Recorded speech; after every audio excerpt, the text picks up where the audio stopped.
Hello and welcome to micro lecture 9.3. This one is going to be a little different than some of the past ones, though they tend to have a few more statistics. This is going to be very focused on North Carolina law and procedure. We're going to be looking at some specific North Carolina forms as well. I wanted you to see what they look like to give you an idea.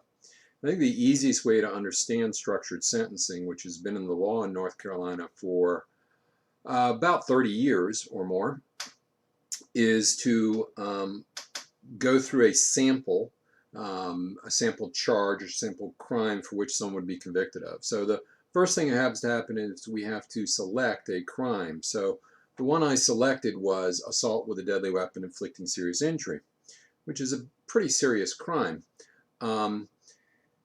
In North Carolina law, most of the criminal laws are located in Chapter 14.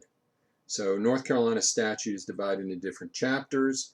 The 14th of those chapters, by and large, has the criminal law. Now, Chapter 20 has some motor vehicle law and a few things that impact criminal law, but Chapter 14 is the core. So assault with a deadly weapon you would find in North Carolina General Statutes, Chapter 14, Section 32. So it's abbreviated as 14-32. So here is the statute pretty much in total. And we're concerned with the part that I highlighted and underlined. Any person who assaults another person with a deadly weapon and inflicts serious injury shall be punished as a Class E felon. Okay, so that is going to tell you your offense class. You're probably saying, well, what does that mean? Well, hold off and that'll become clear in 1 second. The next thing you would have to do if I had a client in my office is I would take out one of these worksheets and I would fill it out. And there's a lot of stuff on that worksheet, but I'm really going to focus on your prior record level for a felony down here, if you see where my arrow is jumping up and down. And to get that number, I've got to do this calculation up here. So you don't need to focus too much on that form except to understand that this worksheet is used to calculate your prior record level. So everybody gets points for what they did. More serious offenses get more points. So going back to this, you'll notice that a Class A1 felony, a Class A1 misdemeanor is 1 point. That's a very minor crime. A Class A felony, which would be first-degree murder, is 10 points. And you'll notice you've got B1, which would be a first-degree rape charge. B2 would be a second-degree rape charge.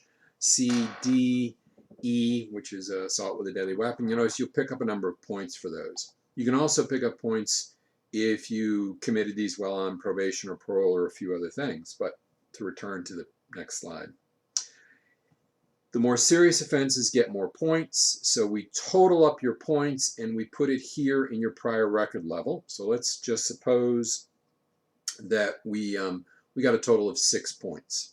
Okay, so that puts you right in the middle of that. If you had no previous crimes, you'd be a prior record level 1, or Roman numeral I. If you had committed 40 or 50 murders, you still could only be a prior record level 6. All right, so once we have your prior record level and we have your offense class, we go to this chart. And this is the matrix. And you'll notice at the top here is your prior record level. And you'll notice that it is 1, 2, 3, 4, 5, 6 Roman numeral. We said that you had 6 points, which is Roman numeral 3. So you're going to be on this column here. Then we find your offense class. Remember we said for assault with a deadly weapon inflicting serious injury, that's an E. So your E3, you're right here where you see the arrow spin around. There's 3 numbers in there and 1 letter. The letter is A. See the A up here, right here. And then you've got these numbers: 33 to 41, 26 to 33, 20 to 26. And those are all the number of months that you will serve. The first one is the minimum months you serve. The second one is the maximum months you can serve in prison.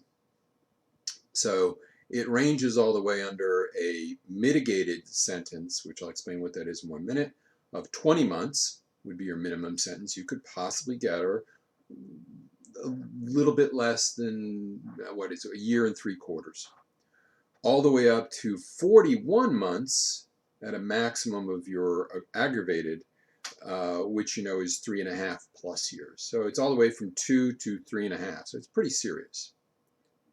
So as I said, there's a range there, either aggravated, presumptive, or mitigated. Aggravated is used if there is something really serious that you did, such as in this assault with a deadly weapon inflicting serious injury, you assaulted a child or a police officer. That would be an aggravating factor. That would bump up your punishment. Presumptive is what everybody gets if there's no aggravating or mitigating. Mitigating means you did something good. You confessed, you assisted the police. Basically the prosecution is willing to say, yes, he's a bad guy, but he's not awful, so give him the mitigated range. The A, I, or C, if we go back to this chart, and I will back it up here.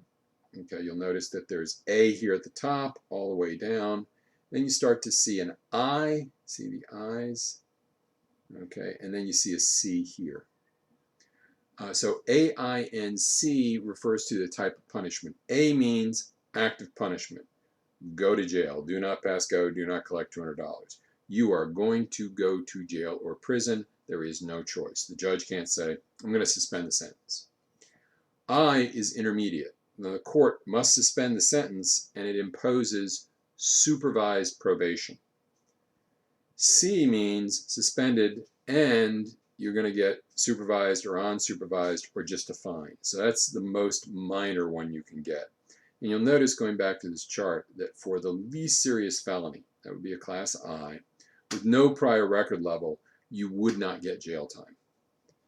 If you had a bit of a prior record level, but it's still a minor crime, you'll notice that this is the first time you could get mandatory, that you would get supervised probation. What this all means, of course, is that the discretion has been taken away from the judge. It's now pretty much up to what were you charged with, and that's a determination the DA makes. Now, the judge has a little bit of power here in that he can wrestle around a little bit with fines and costs and fees. Also, was restitution made? That often either pushes it up to presumptive or aggravated, or if you've made restitution, back down to mitigated. It's important, the judge does has the option, if you're convicted of multiple crimes, to give you a concurrent sentence where they all run at the same time. So if you had 5 convictions for assault and a year each, and you served them concurrently, you'd serve 1 year. If, however, the judge says, I'm going to make you serve them consecutively, you'd serve a year, you'd be done with the first one. You'd serve another year, you'd be done with the second. So you would serve 5 years. You also will get potentially credit for jail. There can be sentence reduction credit, and there also can be deferrals outside the system, primarily for juveniles. Well, that's a very quick and dirty way that it goes, and that's lecture 9.3.